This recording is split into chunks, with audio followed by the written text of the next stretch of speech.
You're listening to the We Are Libertarians podcast network. Find all of our shows at wearelibertarians.com.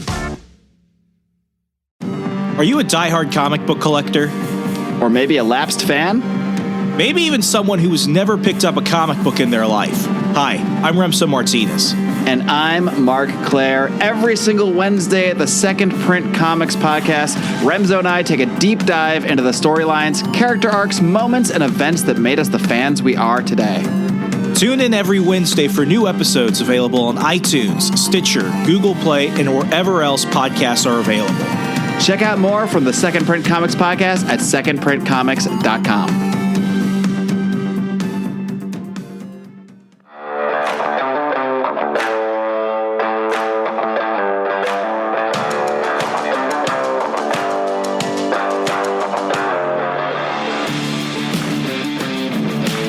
Prepare yourself. You're on the run with Remso W. Martinez. All right, people, we have James Czerniawski from Young Voices today discussing the epic battle, no pun intended, between Epic Games and Apple. James is a policy analyst at Libertas Institute, a free market think tank in Utah, where he writes about consumer data privacy, cybersecurity, and technology and innovation issues. His work has been published in Real Clear Future, The Morning Consult, Deseret News, and the Salt Lake Tribune. So sit back, relax, and enjoy the show. Okay, James, I gotta admit, I intentionally tried to learn as little about this topic as possible, not because I'm a terrible host, but because it brings up my traumatic memories of being a former GameStop employee. Have you ever worked at GameStop? No, but I definitely bought a lot of games over my years there. Okay, let me tell you what it was like being an employee. Most of the time, and I'm a passive gamer. Like, I think the last couple games I played was like Spider-Man for PS4 and Red Dead 2. So we're talking like a couple of years. So I'm a passive gamer. But, you know, you take the job when you need the money. And, you know, it was fun. Like, you know, in terms of like retail jobs, it wasn't the worst. You know, the getting like, you know, minimum wage for like horrendous hours was not fun, but you know, I took what I could get. It was happy. It wasn't too demanding. But I gotta tell you, man, if I learned to hate anything, it's Epic. Because freaking Fortnite became like the bane of my existence. I have really like this vitriolic hatred of that game because kids will go ahead and drag in their parents to go ahead and basically use their hard-earned money to buy fake money, to buy fake clothes for characters. Now, I'm not against in-game purchases and app purchases, stuff like that. You know, when I was in high school, I bought basically every downloadable skin for Batman when Arkham Asylum was out. I had to play as Adam West. I just had to. So, like, I get it. But like the amount of stuff that goes into that game, like I'm not for video game censorship. I don't want any regulators jumping around telling people what they should be doing with their video games. But when I actually looked at Fortnite for the first time and I saw that the audience was really like that, like 12 to 17 range where they were really marketing it, I'm like, oh my God, this is like getting kids addicted to like virtual heroin. So when I saw that Epic was getting into a fight with Apple, it's not that I suddenly love Apple, but it's more like Godzilla versus Megalodon. It's like, you know what? Let them fight. Or like King Ghidorah. I'm like, you know, who wins at the end of this? I win. So kind of just fill us in on this. What's the suit about, and what's the big takeaway that people need to understand when they look at this? Because for me, it's impossible to take an objective stance on it because I hate both companies so much, despite the fact that I'm polling and trying to mute my iPhone right now so no one disturbs us. No, you're absolutely right. I mean, it's a very interesting case to say the least. So Epic right now has filed an antitrust lawsuit against both Apple and Google. So they're actually going after both companies. Alleging monopolistic behavior because both Apple and Google removed Epic Games' Fortnite from their app stores because Epic did an update to the application that would allow for consumers to basically circumvent Apple and Google's payment processor and just purchase directly from Epic. Oh, that's a big no-no. Yeah, so Epic got themselves booted off both app stores, and they've sued both companies as a result. And they're claiming that there are monopolistic practices being done here. They are saying that they're looking at internal documents from Apple where Apple has the iMessage and they don't make it so easy to take iMessage off of the default from Apple, whereas they were able to do this with the App Store. They're also going over the egregious fees at 30% which we'll get into a little bit later on, I'm sure. It's not as egregious as they're liking to claim. And that's basically the core of Epic's argument. You have Apple here exercising a monopoly power because they have exclusivity on their store. There is no ability to really sideload. The option is basically more or less if you want to develop, either go through the App Store or have an or have a game rather that's like able to be played through like Safari or something, which is Apple's web browser. Is this available through the Google Store? Like for Android well, users? Again, the game itself was available on both application for the App Store for Apple and Google Play for Google, but it got removed from both of those stores because they did that update where they were circumventing the payment processor, right? And so that's why they sued both companies on antitrust grounds. And especially for Apple, because Apple is that walled garden for sure, because it has that exclusivity, the iOS and the App Store, and everything's controlled by Apple. It's kind of part of that whole Apple brand of secure and private, right? And for Apple, and Google too, to an extent, they're arguing that this is a malicious lawsuit, that Epic has known about this intention to do this update for some time, and that they are doing this just for the purposes of starting a fight and using the legal system as a cudgel. And again, It's very interesting. For them, all they're going to argue too on the flip side is that, well, this commission that these guys are complaining about as if it's so egregious is just standard industry practice anyway. If Epic has their game listed on PlayStation Store and on the Microsoft Store for Xbox and PlayStation respectively, they pay a commission of 30% to Microsoft and Sony.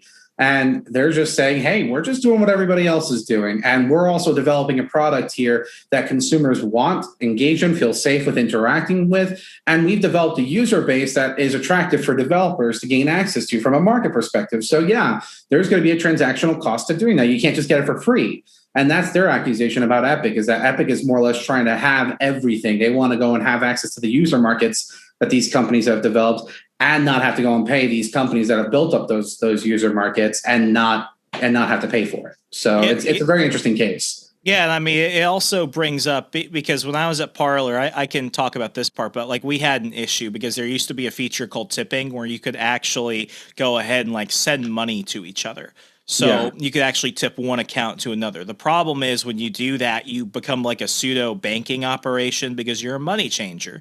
I think under most laws, you were classified as a money lending service, despite the fact that you weren't going through like what most check and loan places were going through. So with that, we didn't realize it was happening at the time. It happened before I actually showed up. So as I was showing up, we were dealing with that. And all we did was we disabled the tipping feature. And I mean, the complaint amongst other social media sites that were popping up, because every other day there was another social media site coming up trying to do something. Well, everyone kept saying, well, it's my money, you should be able to do it. But the problem is when you go back to how these servers are backed up and operated, you're exchanging money. And whenever you do that, you're bringing in banking regulation, you're bringing in all this other stuff.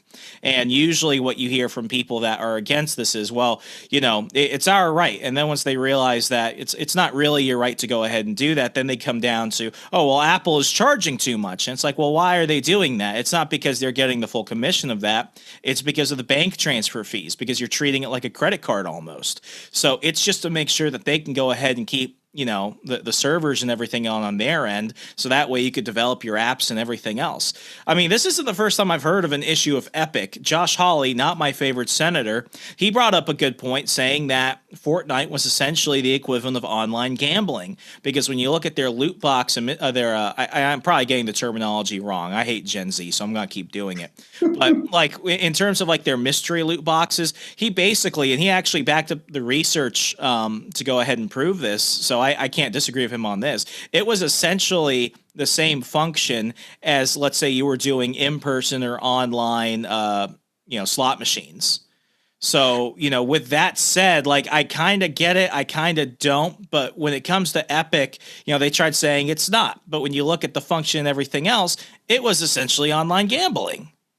Yeah, you're absolutely right. And to go back to your point when you were talking about Parler and tipping, I mean, Twitter just recently unleashed the same feature where you can go and do the tips for tweets. And there was early feedback on that where we saw that people, because they were using PayPal as an intermediary, it was basically giving away the person's address information in the process of giving somebody a tip. And that's like, that's a huge privacy concern. Like if you're trying to do that from a testing perspective, like that's pretty bad. And you don't want that. And that's like the nice thing that you have from like a security aspect of an app store or like the Play Store is that all that stuff is kind of kept behind a closed door. There's nothing that you have to worry about. And so there's a little bit more security in that respect because they've thought through that issue. When it comes to Josh Hawley and talking about the gambling aspect that's here, I certainly am somewhat sympathetic towards that in the sense of it is kind of bad because when you're looking at Epic, their prime demographic that they're dealing with, admittedly, is like males that are between the ages of 15 and 25, something like that. Is pretty I'm very unlibertarian when it comes to children.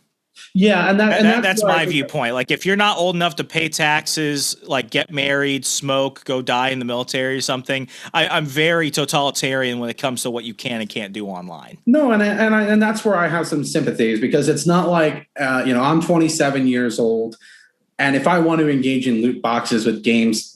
That's entirely that's entirely your prerogative, right? But like a kid, especially a kid that's dependent, not an independent, that raises a whole different conversation because it's not just taking the kid's money, you're taking the parents' money by extension, and sometimes in ways that they don't even know. Like we always see that random story that pops up every once in a while of the kid that somehow accidentally bought $2,000 worth of something on their parents' credit card. And, the parents don't get off the hook for that. They still have to go and pay the bill. And that's where it's dangerous is that I think that, when it comes to like kids, there's definitely a conversation that can and probably should happen when it comes to how can we market these goods towards kids in a more equitable manner to respect the fact that they are in fact kids and we're not trying to fleece them as a consumer out of their parents' money. Like there's this disconnect there that needs to be fixed. Yeah, I had this moment happen. I think it was working. I think I was working like around Christmas Eve, and this parent came in, and she was basically she had no clue what her son was trying to buy, and it was funny because it was like watching a tutorial video happen before me. Okay, here's my credit card. My son wants to buy a Fortnite costume. Well, you can't do that. You have to buy the points. So I'm explaining that to her, and she looks at her kid. She's like, "What are we buying?" And the kid's like, "We're buying the points." And she's like, "Why can't we do it at home?" And he's like, "Because we can only buy certain points here." And they intentionally do that with the cards and everything because the idea is if you can get people to go into the actual retail stores, they'll buy more than just that. That's why certain online features are only available through like the token cards or whatever they used to do. So he's explaining that to her, and she's like, "Wait a second. So we had to come here to basically exchange money for this money that only works here so you could buy a costume for your character?" And he's like, "Yeah." And there's like this moment of silence between all of us because we're like, okay, what else are you buying with it? And he's trying to explain how all this stuff works, and she's basically figuring out, oh my gosh, like this game is taking as much money from my son as possible. And I feel really sympathetic for the parents because you and I are the same age, but like I almost feel as ignorant when it comes to a lot of these online games as like someone my dad's age, someone in their late 40s. So it's one of those situations where I get really nervous because, one, these companies get away with this type of what I think is unethical behavior in terms of how they target people. But at the same time, I also get nervous when they go ahead and pull out these lawsuits. And the whole idea of antitrust has been bastardized to the point of no return. Everything is an antitrust lawsuit now. Oh, yeah, no, you're absolutely right, Remso. I mean, the reality is that when I look at this lawsuit, like I said at the outset, I think that it is just a case where Epic is using it as a cudgel to get a point across their point that they think that the fee that they're paying to the developers is just too high. And I think that while there is a valid conversation that can happen over the commission that these stores are taking from developers is valid and that should happen, I do not think that it is appropriate to leverage the legal system, which really has its own issues right now, especially during the pandemic with all the caseloads getting backed up. For this kind of a purpose, it just doesn't make sense. And again, like you said, with kids, I 100% agree. And the way that games used to work versus how they are today has fundamentally changed. Like I remember when I was gaming on the early PlayStation 2, like some of the earliest Call of Duties were some of my favorite, right? Because it was a very story-driven campaign, very immersive, very, very good, and for the time, good graphics, and you could really get engaged with it. But then as the internet got increasingly integrated into the video game industry and multiplayer became a facet, you started seeing the market change a little bit because younger people were getting involved. And now the games are more oriented towards, okay, a fast-paced environment, multiplayer-driven. How can we go and get like the zombies expansions and get people to spend money on that? And again, there's a valid point towards like wanting to, spend money on like expansions or something like that. I think that there's a valid thing there. But when we're nickel and diming for like costumes and stuff, I actually think that they borrowed from like the Asian markets, because that's actually where you see that like rampant, is that the customizable features are insane over there when you're looking at some of these Japanese oriented games that have been developed. Yeah, GameStop doesn't really sell a lot of those types of games. I think they called them like import games or something. Yeah. You had to basically request it from the manager. And basically, as I found out, it's like it felt really weird, because it's like, okay, this is an online game, but you need to go ahead and buy the installation package. And then to actually play it, you've got to spend a lot more on all these other customizable features. I do kind of want to pivot for a second, because you bring up something that I've spoken about on the show before. It's this theory that I have that the internet has completely ruined the fun with gaming, because I feel like half the time the joy of actually getting to play the game isn't there anymore, and it's more about just keeping up with what I see with other players. It's that peer pressure and being able to get the upgrade, get the skins, get the expansion pack so I could talk with my friends. Because I mean with one big example in terms of just, the quality of games, what was it like? What's that, Cyberpunk? Oh yeah, That game was, I looked so forward to that, and then I get it, and it barely freaking works. It's like they just stopped trying at one point, and it's because they went ahead and pushed it out. And I mean, I got it on Xbox, and it's just like, I don't play games often, so I'm like that middle of the road consumer. It's like, it's got to be big. And honestly, if Keanu Reeves wasn't in it, I probably wouldn't have wanted to play it, because I want to be able to do cool shit with Keanu. But it's one of those situations where, as a whole, it's like these games are less about actually trying to create good content. It's more about just trying to get people addicted to that. And I even see that with my mom and her in-app purchases on games that she plays with her friends. It's like, oh, if I want more points, I have to go ahead and pump more money into it. That's okay, but it gets to the point now where it's like, it's not like you're really enjoying it. It's just that you feel that you've already invested so much money into it. Nonetheless, the time, you're kind of just stuck there. So that's why when companies like Epic go ahead and throw out these stupid lawsuits, it's like, you're going to lose against Apple, because genuinely you're the one at fault. But then when they try and, fight with people like Josh Hawley, who, like I said, again, I'm not a big fan of, and he goes ahead and basically says, you're operating casinos for kids. I kind of look at them and it's like, as much as I don't like him, I hate you even more. Yeah, I think Epic, again, when it comes to a company, they are the embodiment of Electronic Arts 2.0, basically. Because Electronic Arts got into this problem a few years back. They actually had like the most downvoted post in Reddit history at one point, because when they did one of the Battlefront games, they launched it, and they just put this massive essential paywall there. Like, if you wanted to play as Darth Vader, hey, you got to go and spend some EA credits to do that. And basically everybody memed on them for it, and they had to go and fundamentally change their model for the game as a result of that. When we're talking about like the video game industry and how the impact of the internet has been on that, I think it's an interesting conversation, because I both love the fact that the internet has been connected to the games, and I certainly do see your point with how it has degraded certain aspects of the game, because we've seen the shift from being story driven and developing like these characters and story arcs to more like, how can we go and get these kids in an attention economy setting, I guess, if you will, spending as much time playing our game as humanly possible, right? Yeah. So I think that there's definitely some interesting things there. But my favorite part about the internet being connected to video games was that it was my way of being able to connect with people all over the world and learn about these new people and hang out with them. Like, I mean, I was professionally gaming for a period of time, and I had a lot of fun doing that. And I was playing a lot of EVE Online, for example. Mm-hmm. And you get really invested in that community. And I was just at a conference before COVID all hit, meeting up with these random people from all over the world at a conference because we could do that because we met each other through this game. And I thought that was always the most fascinating thing ever. Yeah, I mean, for me, I've always been kind of the opposite when it comes to that. I'm extremely introverted. Like, my game time is my game time. I don't want to deal with anybody. I just want to be sucked into this. And I don't know. Did you pick up the Avengers video game that came out like 5-6 months ago?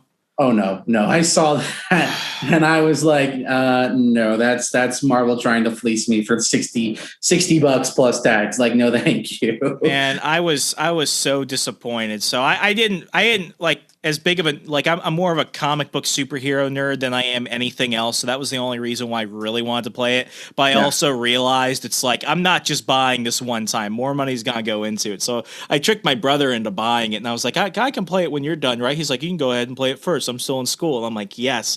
And I get through it. And like, it's a good game. I will say that. Like, it's a good game. And they really promoted, like, it's everything for everyone. So if you just want the story type aspect that you saw of like Spider-Man on PS4, you're going to get that. If you want all the MMO opportunities, you've got that. And then they basically just lied to us. Because if you just play the straight campaign, what they do is what I call it gamer shaming, where it's like, okay, you can go ahead and do the campaign, but if you want all this extra stuff, you've got to do these requests and you have to sign on. And it's like, I don't want to sign on for another live service. And it's like, well, you have to connect with your friends and everything. It's like, I also don't have friends that play this game and I don't really want to chat with strangers. I just want to be sucked into this. So it got to the point where it's like half the opportunities for the campaign are tied to all this other stuff and everything costs more. Like, what I keep seeing with this Avengers game, it's why everyone freaking hates it, is because the character designs. And I've got this conspiracy. They intentionally designed the characters to look awkward as hell. It's like, okay, listeners can't see this. I've got basically like John Cena, Captain America. This is from the Gamerverse collection of Marvel figures. And as much as, I got it because I like Captain America, but it looks fucking weird. If you don't want him to look freaking weird, you've got to buy like 20 skins so he looks less awkward. So now each time I go online, I see something from that Avengers page come up. It's just more and more additional stuff. And it's not like more people are buying it. It's really them trying to make up for the fact that nobody bought this game. So you might as well fleece the people that did buy it. And now I don't think I'll ever play another game from this studio. I think it's some European studio that did it. But it's completely killed all the fun that I had with it, and there wasn't much fun to begin with. Yeah, when I hear stories like that, it makes me annoyed because, again, I have no problem if a game wants to offer an ancillary good or service and charge you for it. Because in my opinion, right, like if they're getting more money out of their game, that can get used towards developing more things for that product that maybe I want as one option, or two, it helps them develop their next big thing that I will want to buy because I like the product they put out there. And this is kind of like the theory of why everybody is so excited whenever we hear another GTA game is coming out. Like, they've done such a good job at Rockstar Games of building up the anticipation and appreciation for everything that is GTA, all things included, that people just love that. And actually, in the recent iterations where there's more of that multiplayer aspect, it kind of makes me sad because I'm like, no, I just want to do the GTA things. I want to rob banks, take cars, and do all that stuff. Red Dead Redemption 2, another amazing game. Because I will be playing that game for at least another decade. Continue. Yeah, and it's so good, right? And by extension, like The Last of Us. That series and Naughty Dog did such a great job creating amazing cinematics within that game. Like, I remember when that first came out on the PlayStation 4 for Last of Us, and then I was just watching the cutscenes and I was like, man, you could go and throw this in a movie theater and I don't think anybody would really know what was going on here. It was just that good. And the problem is that those kinds of games are so far and few between. And I long to see a developer do that again. But the problem is, unless you are like somebody that's that's like a AAA kind of developer or a really well-respected one like Naughty Dog, you're not going to have that be the model. You're going to have the Epic Games model increasingly appear, where it's just, we're not even going to charge you for the game. Don't worry about it, guys. Or it's going to be a really low artificial floor for the price of the game. And then we're going to whack you to no tomorrow with these microtransactions. And that really annoys me. And the reason why Epic cares so much about this particular aspect when it comes to the app stores is that during the coronavirus pandemic, we saw the gaming industry just boom, like no tomorrow. Everyone was bored as hell. Well, yeah, because, for 1 month, whatever, somebody can make up some excuse to do. But as we're talking about 2, 3, 4 months, there's only so many episodes of a show that you can watch on Netflix before you want to go and rip out your hair. And video games offered like a nice medium where you could kind of get that escape that everybody wanted to have without having to compromise your personal health and safety. And you could have that social aspect through the multiplayer function, right? So you saw the PlayStation 4 and Xbox sales just go rising like crazy. And they had the new consoles coming out in the fall. Those ones got sold out. And even months later after their release, it is still pretty difficult to get your hands on like a PlayStation 5. A lot easier now than it was at launch, but like people were waiting a long time.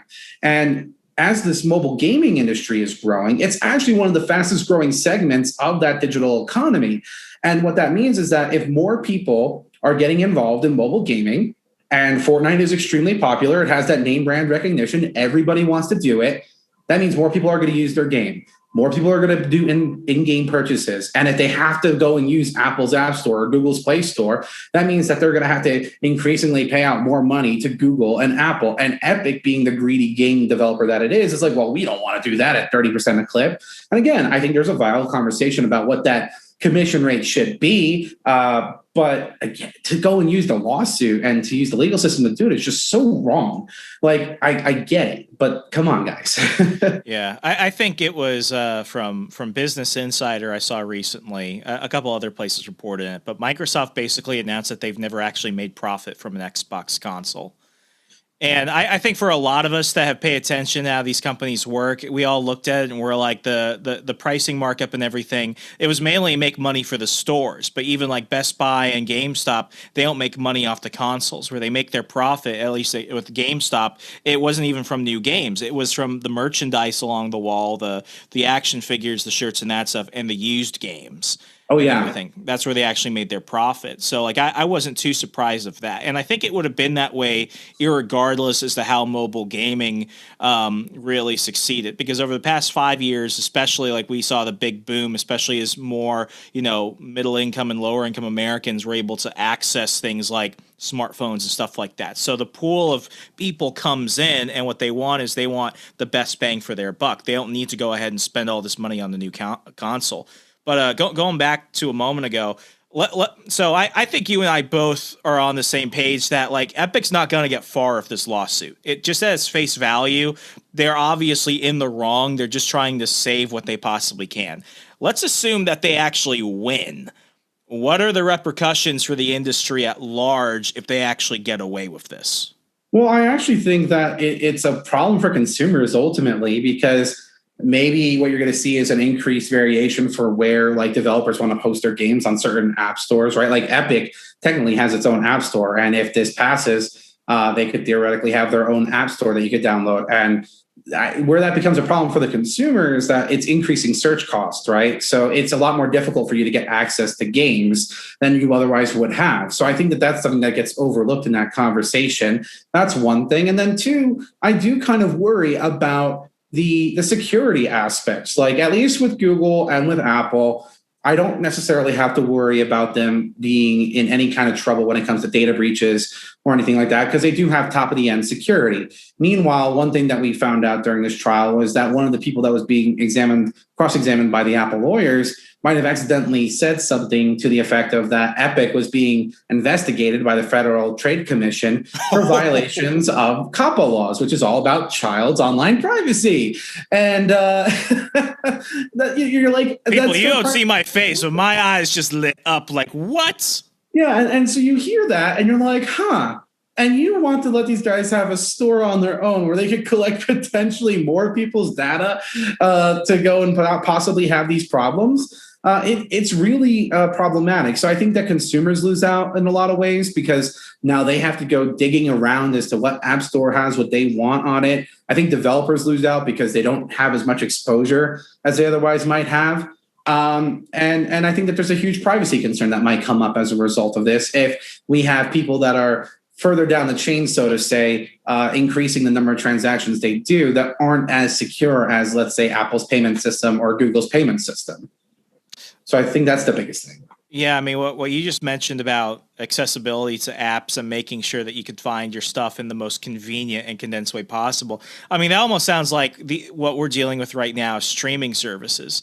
Like, it's not even just like exclusive shows anymore. Now it's like basic shows. And it's like my family still has cable. So if I want to go on demand and search something, the gimmick used to be everything is here and you can watch it for free on demand. Well, the free on demand then got limited to like, the last 10 episodes of a season, or maybe you get the first season, but if you want to watch the current stuff, you have to get a plus plan. Now they're at the point where it's like, it's 99 cents an episode. So it's basically turning like 2009 iTunes, which is terrible. And I'm moving into a new apartment. So like me and my family are divorcing who pays for what apps, so to speak. And I started looking around. And it's like, okay, I want this and maybe Netflix and throwing some Disney Plus and all this other stuff. And I was like, what? I thought the idea of doing this was to get rid of cable, not just to go ahead and create cable a la carte. This is terrible. So I could totally see how, like, if I'm dealing with that with TV shows, imagine how it's going to be with video games where the pitch doesn't end to buy stuff. And Netflix is not inundating me with pop-ups at least. Yeah. No, I think that is a valid point that you bring up. I mean, imagine if you had to go to just to find a game. Let's say I'm a PC gamer too. Like right now I have the Steam store, but like now your options there are like the Steam store, the Microsoft store, the Epic store, and I'm sure there's even some other ones too, right? And it's like as you start increasing that number, like we start seeing with the streaming service industry, even if you have options, like people actually get annoyed at that after a certain point, especially because each one's going to want their pound of flesh.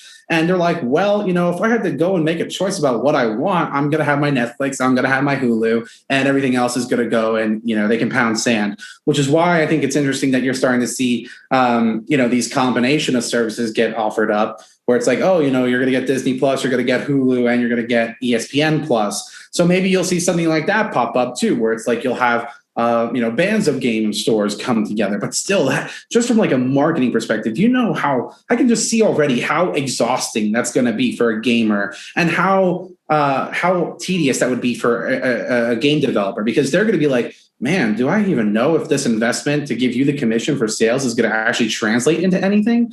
Like there's so much uncertainty with it that I feel like everybody loses in ways, some a little bit more clear and others in the unseen and in long-term impact. Yeah, and I mean, you brought up something which is worth mentioning, that Disney, Hulu, ESPN bundle. That only happened because Disney was like Thanos. They're collecting all the IP and streaming Infinity Stones. And that brings up another issue. Like, it was in late 2019 when Sony wanted to go ahead and pull the shared rights of Marvel Studios through Disney for Spider-Man. What did Disney respond with? How much is Sony? And everyone started looking at them like, dude, you can't just, you even though you can, the question became, do we want Disney to own Sony again? Because they had just resurrected the carcass of Fox. Now the Simpsons are simping out for Mickey Mouse. But it was another one of those situations where that leads to another thing, where at face value, they're not legally, if they were to do this again, they're not legally, I'm talking Disney, they're not legally a monopoly. But what we're starting to see is a big condensing of not only all this IP, but also opportunity. And with that said, some people might say, well, just build your other streaming network. There are actually hundreds of streaming networks out there. When I used to go to comic book conventions, when you could have in-person comic book conventions, you had like I think there was a network called Scream, where it was just streaming horror movies, like indie horror films that don't even get put on like Netflix and stuff like that. But it's like, we're all competing against Disney. And at the end of the day, Disney's gonna win. So then it gets to the point where it's like, yeah, just because we can, who's going to be able to compete with that? And that's why Disney can charge so much for their service. It's like with Black Widow coming out in July. Yeah, you could go see it in theaters, but if you want to buy it right now, you got to pay $30. But then again, you don't even own it. You only own the access to it. Because if, let's say, you don't pay your Disney Plus subscription 1 month, you're losing that, Mulan, Raya and the Last Dragon. Like, it wasn't yours. They were just allowing you to have it for a fee. Yeah, no, I think it's an interesting conversation. Slightly to deviate on that IP topic, with the pandemic, right? The box offices took a major hit. All the movies obviously took a major hit. A lot of them had to get postponed. And I remember, and I'm still waiting for No Time to Die. I would like that to come out before I die of old age, at least. One of these days. When they were looking at what the future of cinema was going to be, there was this article I was reading that was saying, there's going to be this new device that you can go and put into your home that would let you go and watch movies from your own home TV. And it's like, oh, cool. But it was going to have a camera on it that would literally scan the room and for the number of bodies and charge you a per person price. Oh. And I was like, oh my God, this is like streaming services, like on steroids, like imagine. And it is, it's a very interesting thing. I'll push back a little bit on the competition aspect, because at least from the digital economy, one of the nice things that's emerged is that there isn't necessarily a guarantee. And a great example of this is if you look at the turn of the 20th to the 21st century, you had AOL, Yahoo, Time Warner Cable. These were viewed as the big, strongholds of the internet that were going to stand the test of time. And they were worried about monopolization from those companies. Eventually that turned into MySpace. Oh, MySpace is going to stand the test of time. It's going to be this, big conglomerate that we'll never get rid of. AOL and Yahoo recently just got sold together in a package from Verizon to offload the assets for $5 billion. So pennies on the dollar. And then when we're looking at MySpace, that's a joke. That's a major loss since that went down south. And so when we're looking at the digital economy, at least the nice thing is that my optimism is that I know that there is something that's out there. It's just a matter. It takes a lot of time. I don't think people realize that for Google and YouTube and Facebook and Twitter to get to where they were, it took years. And it's not like it's so easy. Now, I do think Disney is its own separate, evil little Sith land over there, where they are looking for these opportunities to do some things. And that certainly warrants conversation in its own right. But I'm a little bit more optimistic, I think, about the competition in the markets. I don't scare as much when I see consolidation, because big isn't necessarily bad. I just think that it offers more opportunities to expose other weaknesses. Yeah, I mean, at the same time, I feel like there's also kind of a renaissance going on for what I call the physical world. Yeah. It's with iTunes in the mid-2000s, everyone was already saying, okay, we're going to see the end of the CD industry. And while we basically have, what it did was it also brought about the resurgence of vinyl records. Vinyl records actually saw a higher percentage of sales in 2016, I think, than they did in 1996, when people could still, get their turntables and stuff. So it's also that weird possibility. And with movie theaters too, Regal Cinemas in my area. I'm in Virginia right now. Regal Cinemas used to be one of the cheaper theaters compared to Cinemark and Alamo. And when Sony went ahead and pulled No Time to Die, all the Regal franchises have died out. Whereas with Cinemark, for example, Cinemark is doing private screenings. Cinemark actually made a ton of money, and this is a crazy situation last year when everyone was trying to figure out what's going on with the movie theaters. They made $15 million showing Hocus Pocus, a film that you could probably watch on TV for free. But people wanted to get out, have that communal experience, get some nostalgia. I went to go to Alamo Drafthouse. I mean, Alamo's another example. I think Alamo was one of the few places that was almost lockdown proof, because after everything started opening up again, what do you get from Alamo? You get a cool theater experience. You get food to your table. You could buy alcohol. And they were showing Jurassic Park recently. recently, so they gave out Jurassic Park themed merchandise to everyone if you just pay a few extra dollars for a ticket to go see that movie. So in a way, it's like, we have seen who's going to adapt and who isn't. It's like, yeah, Cinemark can serve you wine by the glass, but, if the theater smells like shit and there are kids screaming everywhere for this film, no one's going to go see it. So at the same time, it's like, yeah, if we have to sacrifice Regal to get better value and opportunities out of something like an Alamo Drafthouse, I'm pretty cool with that. Oh, I think you're absolutely right. And the other segment of the movie industry that ended up making a raging comeback too during the pandemic were drive-in movie theaters. I didn't even think of that. When was the last time you went to a drive-in movie? Like I can't even think of a time in the last 10 years I did that. But I remember reading stories of like, hey, this drive-in movie theater is hosting, like you said, these classic movies, really cheap, really effective. And what you're seeing is like a shift towards like these more experience-based kind of events, right, for these industries. And I think that's great. I think that nostalgic kind of thing actually has a place in our future when we're looking at what people want.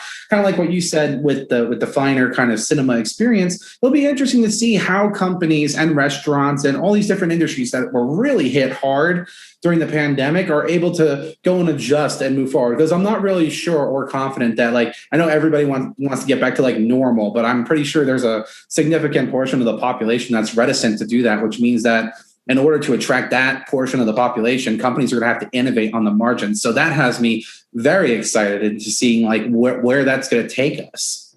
Yeah, I mean, with Alamo, at one point they were doing like $2 margaritas, and it's like, I'll risk COVID for that. Some things are worth it. I'm not making that myself, even though I could probably do so for like, a few bucks, but whatever. To kind of wrap things up, I hated Epic before, but I hate them more now. What do you think are the big takeaways from this at the end of the day, as people look at this and think, wow, could this happen again? Yeah, I think that the big takeaway is that it's just the start of a big war, more or less. The gamers have arisen, or the developers have arisen, so to say, right now. Epic is taking its stand, and it's I think poisoned the industry in a lot of ways. So since Epic has announced that lawsuit, we've seen lawsuits come out against Valve, which operates the Steam store, and Sony on antitrust grounds. So they're bad behavior here for unfounded. Sony can't handle another lawsuit. Yeah, one bad day away. Only Spider-Man is keeping Sony alive. Yeah, and it's like, for them, I feel bad. I'm like, man, these guys really, it's poisoned the entire market in a way that was completely unnecessary. So this case is actually going to be very important. I think it's going to, shape the way that these industries look moving forward. In terms of what we'll expect from the trial, it's not going to conclude for another couple of weeks, I believe. But no matter what the judge ultimately decides, we already know that there's going to be an appeal. This is going to be a big, big thing. So I'm personally very excited to see how these cases move forward.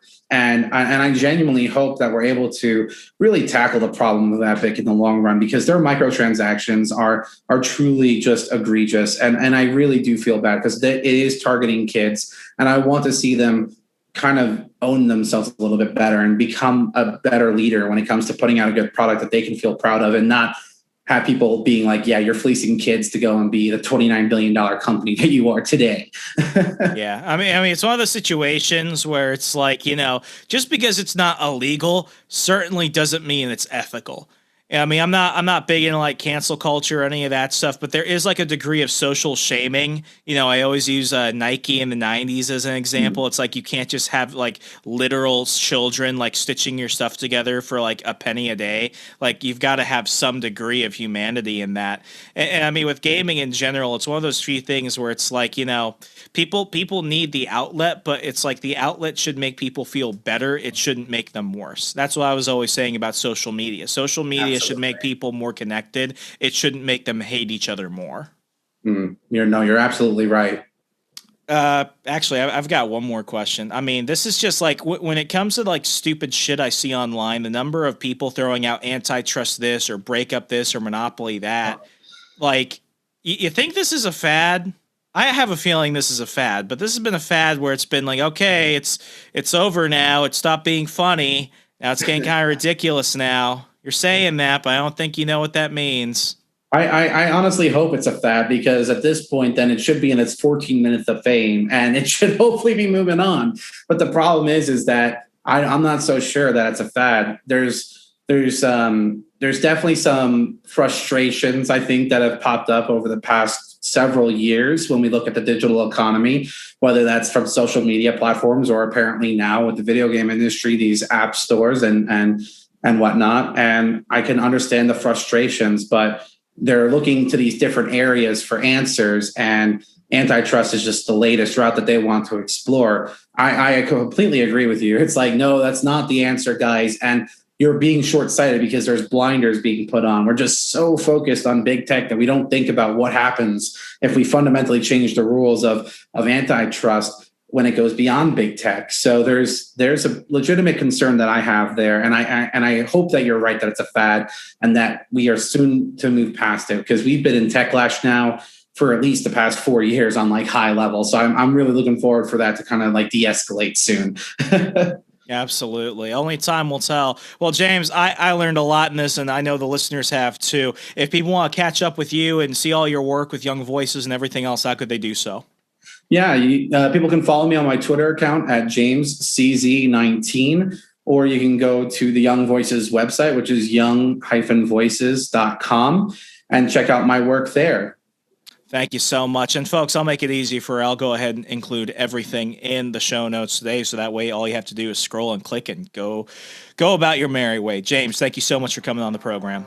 Thanks for having me, Remso. Folks, it costs you nothing but means everything to me. A 5-star rating and review on Apple Podcasts lets people know about the fun we're having, the conversations that we're sharing together, and ultimately just makes me look cooler in the process. So it costs you 5 seconds, but it means everything to me. As always, I'll talk to you later in the week. Be good, stay safe, and I'll talk to you later. Good night.